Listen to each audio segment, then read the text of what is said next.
তাড়াতাড়ি চল, নাই নামাজে দেরি হয়ে যাবে।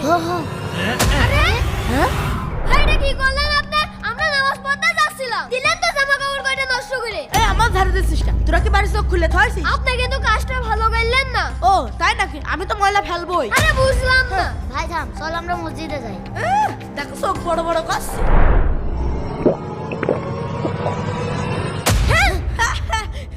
ভাই এটা কি করলেন আপনি? ভাই থাম, চল এখান থেকে। সত্যি সব আসলে গাও। এই রাস্তাতে নামাজ পড়তে আর আসবি না, আসলেই পানি দিয়ে দেবো। এ ভাই দাঁড়া দাঁড়া। কি হলো? মিশন ভাই তো আজকে আমাদের গায়ে কিছু ফেললো না। হ্যাঁ ঠিক বলেছেন তো। আঙ্কেল, মিশন ভাই কোথায়? মিশন তোমরা জানো না? কি হয়েছে? তোমাদের মিশন ভাইয়া তো খুব অসুস্থ। চল আমরা দেখে আসি। তোমরা দেখতে যাবে? হ্যাঁ, হ্যাঁ। ঠিক আছে যাও। মিশন ভাই, তোমরা ভাই আমরা আপনাকে দেখতে এসেছি। কি বলো? তোমরা আমাকে দেখতে এসেছো? আমি অসুস্থ হয়ে পড়ে আছি, কেউ আমাকে দেখতে আসেনি, কেউ আমাকে ভালোবাসে না।